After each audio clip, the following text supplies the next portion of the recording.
tratando assim, bandidos presos, marginais mortos em confronto, porque a realidade é essa. A realidade é essa.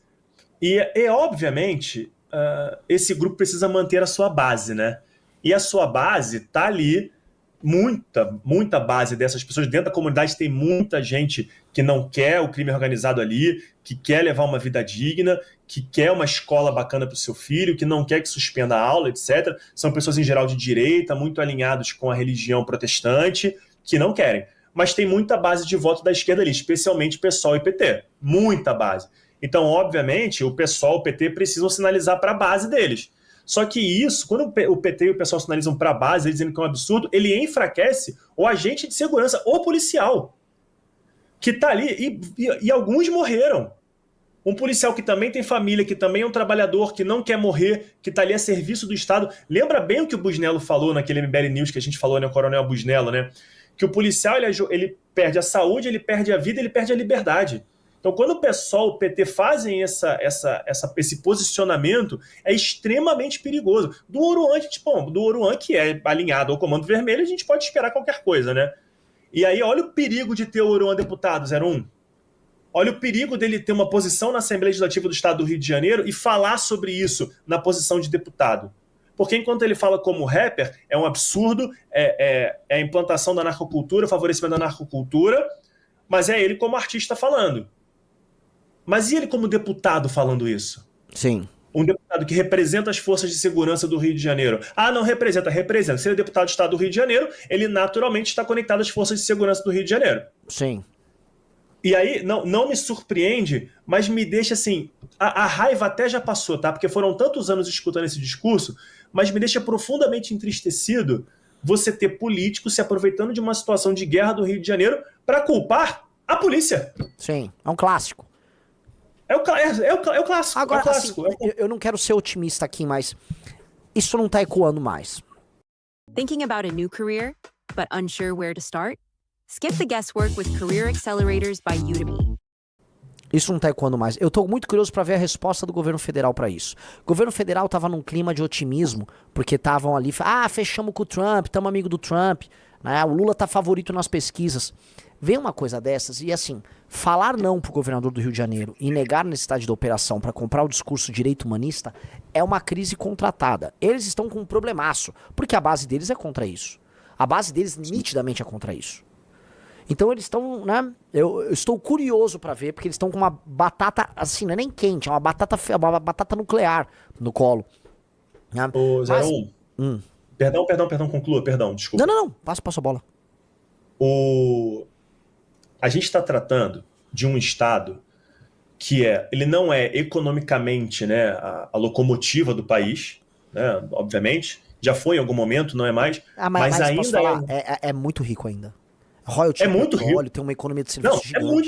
É muito rico. Mas a gente está tratando ainda de um Estado que é o Estado de maior referência do país. Sim. Ainda é um Estado que é uma locomotiva cultural, é uma locomotiva turística do país, é o Estado que mais recebe turistas no país. Então a gente está tratando de outros assuntos aqui que naturalmente eles estão conectados com segurança, né? Porque se eu tenho um Estado seguro, eu recebo mais turistas, movimentação de economia, etc.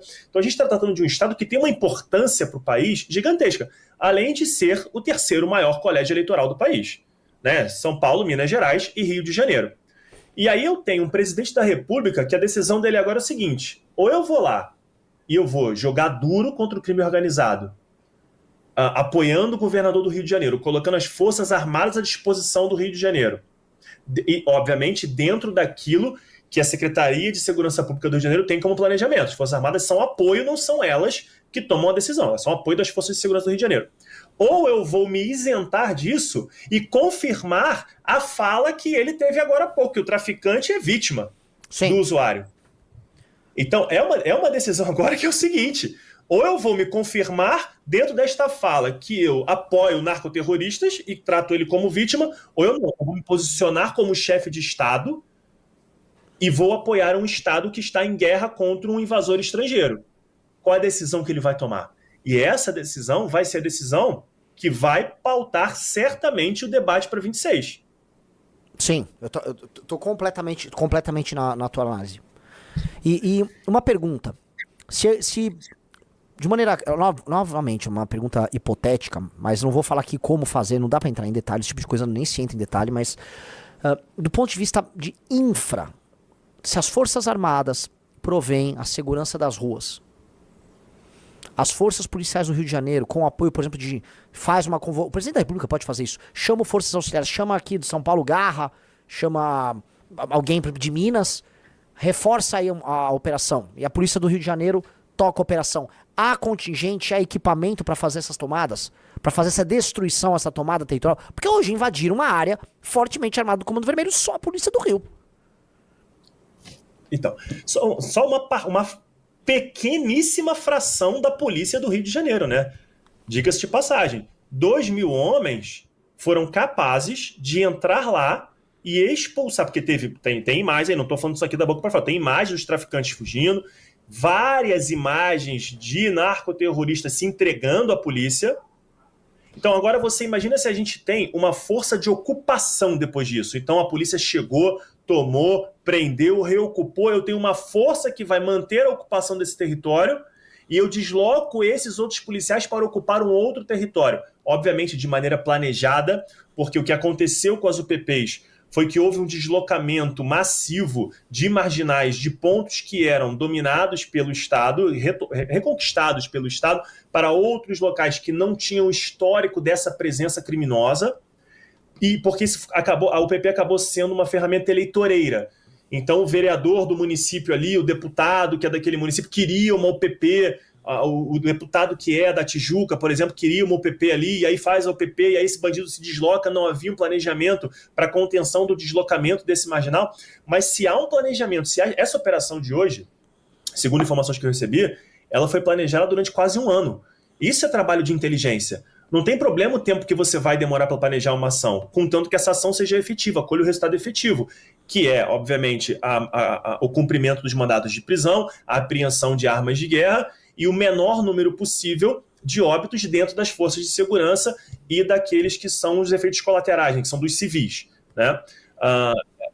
Obviamente, dentro de inteligência, é também fazer mais prisões, né, e menos óbitos. Mas quando não é possível, o que a gente fala? Portou um fuzil, enfrentou o Estado, só tem um caminho para você, meu amigo. Portou um fuzil? Só tem um caminho para você. Ô, Riso. Desculpa. O Sargento Martins tá no chat, tá? Ele disse que tem informação pra trazer aqui. A gente consegue colocar ele aqui? Sim. Coloca ele aqui, por favor. Só avisando uma coisa pra vocês. Essa história do fuzil é uma das coisas mais loucas que tem. Não há argumento que justifique a posse de um fuzil. Se você é um cara que está segurando um fuzil, uma arma de assalto. Quando estou falando de assalto, estou falando de assalto. Estou falando assalto enquanto operação militar. Tá? Uma arma de alto calibre usado para operações militares ou paramilitares, você não tem direito de, não, eu tenho uma família, igual o Oro estava falando, ou eu estou apenas colecionando aqui enquanto andava para uma viela ocupada pelo crime organizado. Não há o que fazer. Você está com aquela arma, a polícia tem o direito de atirar em você e ponto. Portou o fuzil, morreu. Não tem que, Renan? Se for apreendido, tem que ter, assim, crime hediondo, 40 anos de cadeia. Tem que cadeia. passar o resto da vida preso, exatamente. Porque quem segura um fuzil, ele não está disposto a dialogar. Ainda que ele não utilize aquele fuzil, só o fato dele portar este fuzil já indica que ele não está disposto a dialogar com ninguém. E aí eu preciso, obviamente, proteger o policial e proteger o cidadão, me antecipando a uma possível ação criminosa desse marginal da lei. É isso, é simples assim, entendeu? É simples assim. Sim. E aí agora a gente tem esse planejamento da ação que demorou, foi um planejamento muito longo e que realmente se mostrou exitoso, né? Houve um êxito nessa ação das polícias e agora é esperar o pós. O que vai acontecer agora? Agora que a gente está lá, que matou uma penca de bandido, que prendemos outra penca, que apreendemos fuzis, o que a gente vai fazer? Qual é o próximo passo?